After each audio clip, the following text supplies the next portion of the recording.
Hello and welcome to my channel. I'm Dr. Robert L. Wilson Jr., and I'll be facilitating today's conversation on mindfulness, relaxation. Said, well, Robert, why are you having this topic or this conversation?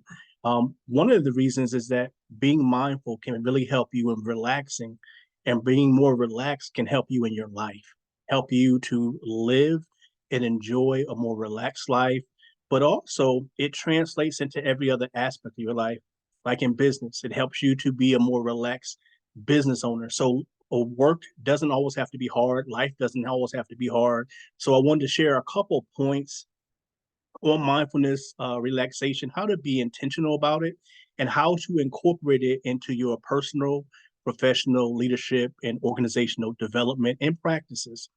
So that's what we'll be talking about today. For those of you who are interested in mindfulness relaxation as a group, I have a group that meets the fourth Saturday of every month. You'll have my contact information. You can reach out to me. If this is something that you're interested in, or something if you're a seasoned mindfulness practitioner, or if you're starting out for the very first time, it's like this is a new concept. This is something I haven't heard before, and you're interested. Definitely feel free to reach out to me, comment, like, and subscribe the video as well. So I have a PowerPoint I want to share with you all just to help guide our conversation, so it can be really helpful. If you're a copious note taker, you can go ahead and take notes. If not, these might be helpful just in terms of the learning process and helping you to understand the concepts and what it could look like or sound like or feel like for you. But again, we're going to talk about mindfulness relaxation. Probably the first place to start is, what is it? All right. What is mindfulness relaxation, and how can I use it to implement in either my personal, my professional, my leadership, or my organizational development? So we'll use this as a working definition. What is mindfulness relaxation? It is intentionally. I want to pause right there. Robert, you just started. I know. But before we dive deeper, I want to talk about it being intentional. Mindfulness relaxation is something you do on purpose. Your success in life, whether it be personally, professionally, as a leader, or in your organization, success in life is not accidental. It has to be intentional. Just like relaxation, a lot of people, and I come across a lot of folks that I work with, both personally and professionally, uh, that are living stressful lives. And they want to relax, but they don't always know how to. And these are things that you want to do intentionally. So the working definition is intentionally using mindfulness practices. I'll talk a little bit about mindfulness. It's going to be not a deep dive, but if those of you who are more interested in finding out the depth of mindfulness, I can talk to you about that. So definitely reach out to me after you see this video. My contact information will be available. But using mindfulness practices and relaxation techniques to strategically reduce stress. Well, what are you talking about? We want to reduce stress. A lot of people are living stressful lives, and a lot of that stress hinders your ability to relax. So we want to talk about reducing stress, but also stress brings resistance. Resistance to in your body, resistance emotionally, and also it plays out in different ways in your life. So we want to reduce stress and resistance. And what do we want to do? Create a more relaxing lifestyle. How many of you want to just enjoy your life, a more fulfilling, more purposeful lifestyle? And that's what I'm here to help you to be able to do by using mindfulness relaxation intentionally in your life. Okay, so that's what it is. So that's what we're going to build upon as our working definition. Well, Robert, part of your definition was talking about stress, right? And so I want to pause here in terms of stress causes a lot of challenges in people's lives, both physically and emotionally. Stress can be internal or external. Stress can produce sickness and disease, uh, either emotionally or mentally or physically. And so when you can reduce stress in your life, it's going to be beneficial. I'll talk to you in a few minutes about what are some of those benefits and why might this be important to you, because I can't make that determination for you, but I can definitely share the information with you so that you can make an informed decision on if this is something you want to implement in your life, There are a variety of ways to implement mindfulness. Today, I'm not going to go over those in detail. Today, I'm just going to give you the concept.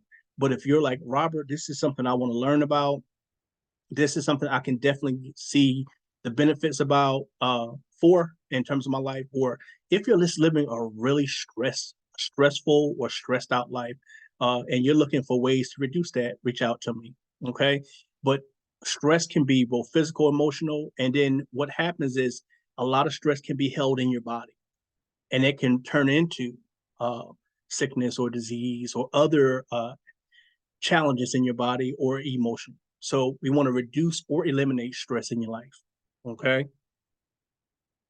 Now, a concept that many people may not talk about that I do want to talk about is relaxation versus resistance.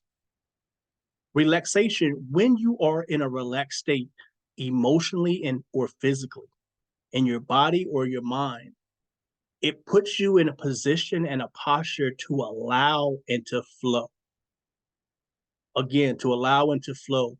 Resistance, on the other hand, is forced. What you might hear often is people say, I'm trying harder, or I've been trying, but I'm not being successful, or I'm not getting ahead, or I'm not getting the results or the outcomes that I want. That's more resistance. So let me pause here for a moment so you can kind of take this in. Relaxation is you putting yourself in a position to allow and to flow. That does not mean that you tolerate or you do nothing. What I'm just saying is when you are relaxed, it's an easier flow to how you do things versus you trying hard or you forcing something that might not be there. Okay, so that's what I'm talking about when we talk about relaxation versus resistance. So when you are in a more relaxed state, just naturally, it's an easier flow to life. It's easier to align in life. It's easier to achieve in life. It's easier to connect when you're flowing versus when you're trying to force it and it's very resistant and everything is on you making it happen. Everything is on you. Like a lot of times you hear folks say they're on their grind, not knocking anybody on their perspective. However, when you're grinding out things, it's usually harder, tougher, more difficult. What happens is it's kind of the equivalent to me of taking the stairs versus the elevator, right? If you're taking the stairs versus the elevator, you're still going to get to your destination. But when you get to your destination, was one harder or was one easier? And did you expend energy that you didn't have to, right? That's what we're talking about here when we talk about relaxation versus resistance. Now, Robert, what is mindfulness? So there's a lot of great, deep definitions. I will not dive into that today. Today, I just really wanted to give you a brief synopsis of three elements that mindfulness includes. One is awareness, the next is curiosity, and the third is no judgment. So when we talk about awareness, we're talking about your ability to notice things about you, notice things about situations, notice things about circumstances, notice things about relationships. To notice, you increase your ability to notice and to be aware of things going on.